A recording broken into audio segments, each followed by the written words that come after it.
Okay, so today what we're going to do is finish looking at the modulation effects on the quad cortex. Previously I did one video on all the choruses, and then I did a separate video on the flangers, and so today we're going to look at the rest of the effects, so the phasers, the tremolo, other things. Some of these effects are stereo, so it might be best to listen to this with headphones or with studio monitors or something. So what I'm using here is the Kraken preset that I created a couple weeks back. Still liking this a whole lot. I'll put the link here if you want an overview of this preset and all the scenes. But what I did is I stripped away the delay in the chorus and I just left a little bit of reverb, not a whole lot. Here's a clean tone. You can hear there's a little bit of ambient, so reverb, but not a lot. I didn't want it to interfere with being able to hear the other effects. And the crunch tone would be like this. So I think this is a good preset to use to get to know the rest of the modulation devices. So let's jump in. Let's start with the phasers. So we'll start with the MX Phase 95, which I think of all of these is the only one that's based on a third-party effect. So this is based on the MXR Phase 95 pedal. So you'll see here, we've got a mix, we've got a speed. So one of the things I'll say is the phasers are very similar to a chorus and the flangers. In fact, the difference between a phaser and a flanger is really just that the flanger does a little bit of delay of the signal, whereas a phaser doesn't. So the speed here does the same thing you would get from a flanger. So with the speed at 50%, it sounds like this. If you slow down the speed,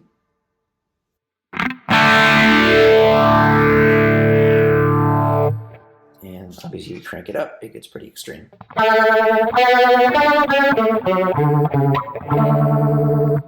And you can do a sync on this, so basically that would adjust the speed based on tempo. We'll leave that off for now. You've got a type here, and this is letting you choose between different, call it revisions of the phaser. The main difference is the 90 type goes through multiple stages. I think it's 4 stages to generate the phase, whereas the 45 only goes through 2 stages. So really what that means is you'll just get a more pronounced kind of phase effect with the 90 than you will with the 45. So the 90 would sound like this. And if you drop to the 45, you'll get this. So you can hear, you just get a little bit more fidelity to the 90, which makes the effect more pronounced, where the 45 has a little less fidelity to it. And so to me, will fade more to the background. So the mode is changing the amount of feedback or resonance that the phase has. So again, it's just kind of making it more pronounced or not. So the block mode, you'll have more kind of that feedback. Whereas if you turn it into strip mode, you'll just hear it kind of lessen the effect.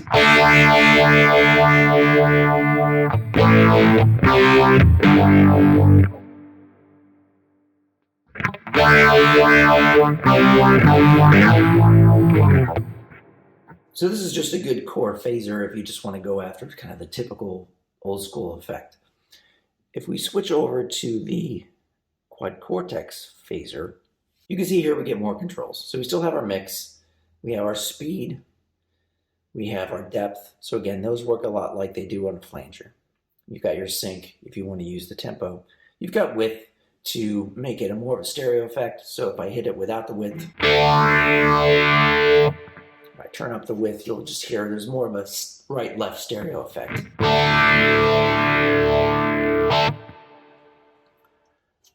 You can also use some drive. So this basically adds some drive to the effect itself, and you'll get kind of a more of a distorted sound.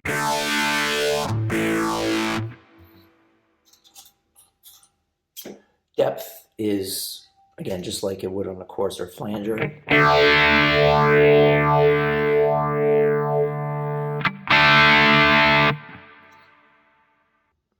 It's just changing the depth of the modulation that you're getting. So this does have something called manual and resonance. So resonance is about the amount of feedback that's going into the phaser, so basically how much it's kind of rephasing as it goes through. And the manual is going to adjust the frequency of the phase effect. So with the manual, kind of the further you go left, you'll get a little bit more of a treble high end, and the reverse is true of the resonance. You'll get more high end as you go up. So for instance, if we crank the resonance all the way to the right, the manual all the way left, you get kind of a real high-endy kind of effect.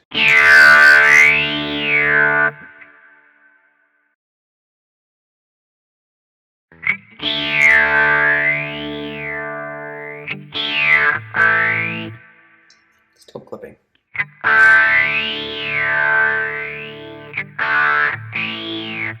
So if we go the opposite way, you'll get more of a muted effect.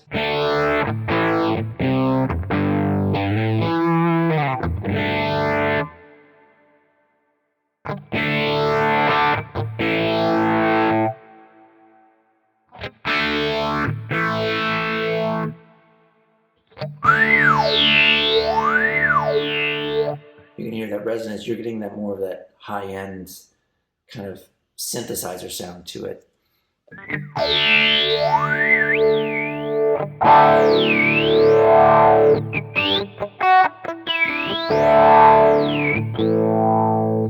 So you can play around with those to get a little bit more control of that kind of phase sound, especially if you're going for something a little bit different than the kind of the standard phase. If you just want kind of a straight ahead phaser sound, I'd just stick with the MXR one.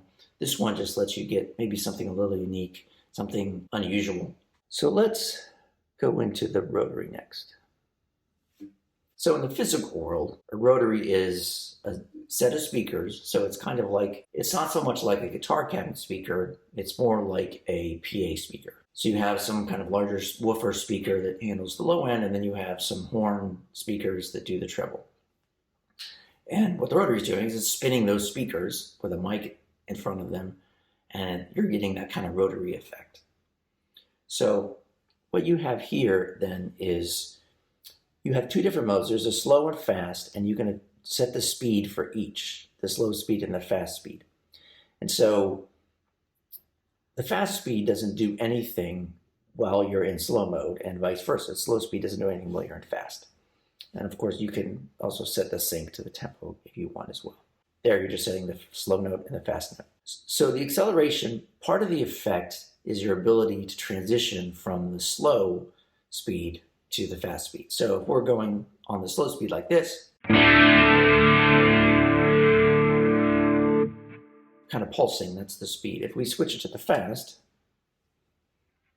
you can hear it's going much faster. What the acceleration does is control that when you switch between the two, the time it takes for that to spin up.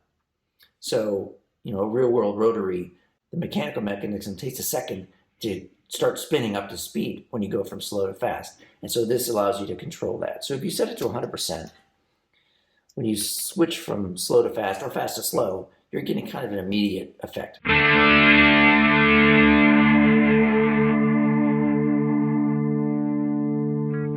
If you set it low, it's going to take more time to get to the new speed. So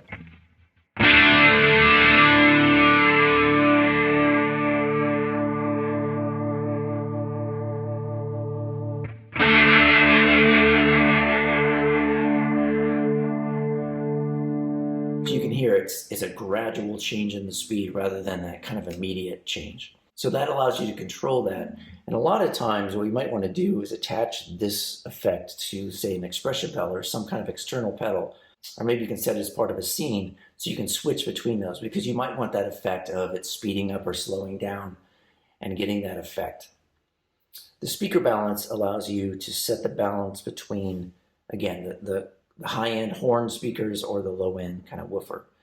So if we turn this to fast, we can get. If I turn it this way, I'm going to get more low end. You can hear it's real muted. If I turn it all the way up, you get all the horn, treble. Usually you want it somewhere in between. You know, if you want maybe a little more treble in your Rotary, you might turn it up a little bit, or vice versa. You can also attach drive to it. So again, this is getting you some crunch on it. It's distorting the effect a little bit. And then the brightness allows you to do some additional EQ settings. There's also this setting on the back end that talks about horn mic width. I don't really understand exactly what this is doing. And as I move it around, I don't hear a lot of difference.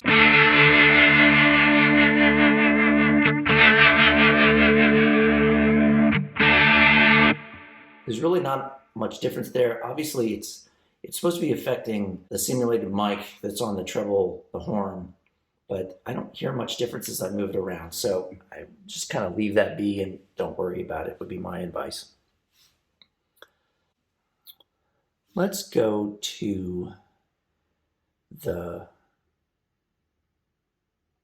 MX Vibe. So the Vibe or Tremolo are going to be somewhat similar. Again, you've got a mix, you've got a speed, you've got a depth. You can use the sync to use the tempo to set the speed. So the Vibe sounds like this.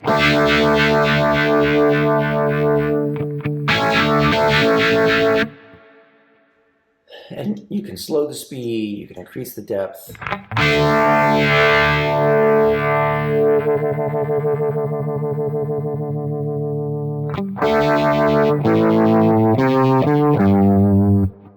And so the last thing you have here is you have this vibe switch on or off.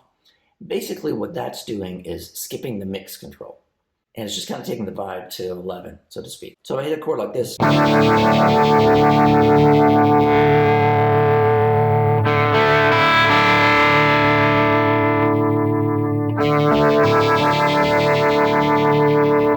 It's just making the vibe a little more pronounced because you can see it's disabling that mix control. So that really might come into effect if you bring the mix down a little bit.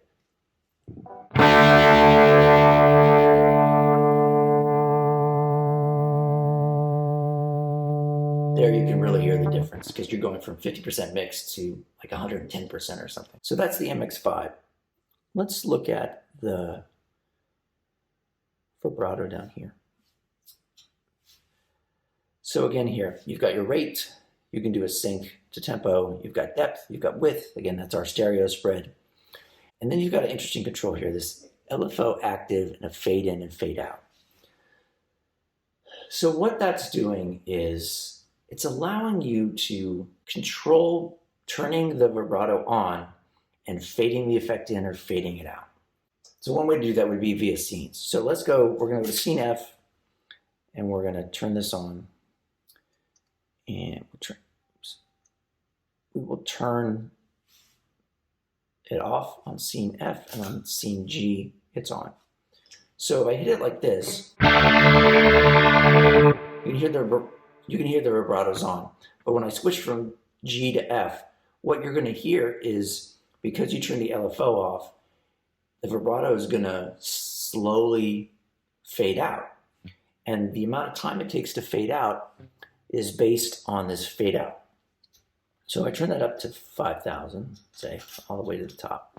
It's going to take 5 seconds to fade out when I switch. So here we go.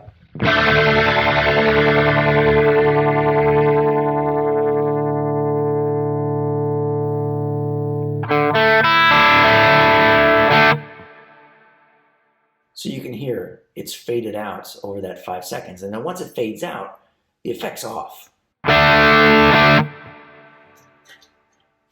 So when you turn it on, the fade in will do the same thing. So I've set the fade in to 5 seconds as well. And so when I switch from F to G, you'll hear it fade in.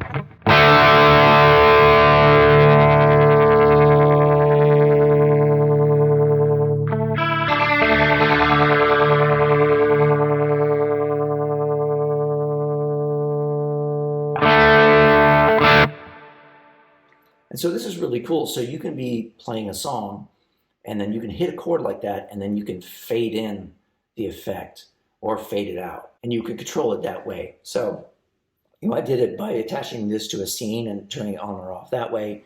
You could probably attach this setting to an expression pedal, so you could kind of just control that from an expression pedal. Either way would work. So that's the vibrato. If we go to the tremolo, you'll see very similar controls. You've got a rate, you can sync to tempo, you've got depth, you've got a waveform and a duty cycle and smoothing. We'll talk to those in a second. You've got your width, which is against your stereo spread. You've got your LFO active and your fade in and your fade out, and then you've got a boost. So the LFO and the fade in and the fade out work exactly the way they did on the vibrato. And the depth and the rates, again, it works exactly the same way. The one thing difference about the tremolo is you have this waveform where you can do different types of waves. So square, triangle, saw up, saw down. The duty cycle, so in the cycle of the wave, it's controlling what percentage the effect is kind of executing during that time period. So the lower you set it, the less you're getting the effect during the time period. So let's hear the 0. You can hear that the tremolo is kind of a quick beat there. If I turn it all the way up, you can hear the tremolo sound is kind of on all the time. There's just a little bit of a coming off at the end. So typically this is halfway.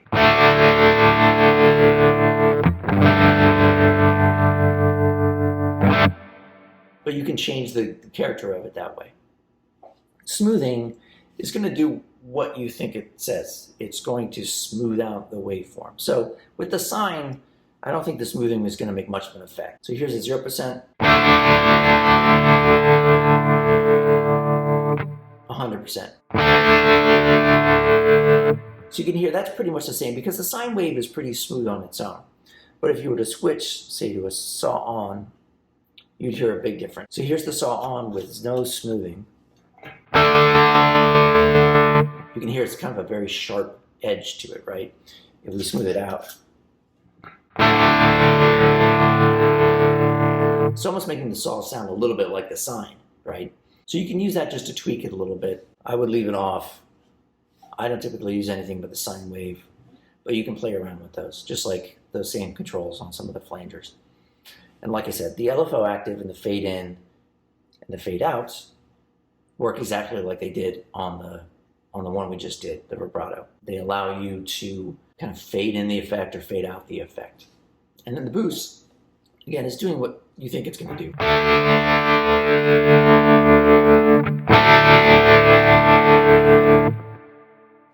You can hear it. It's boosting the signal. We even clipped a little bit.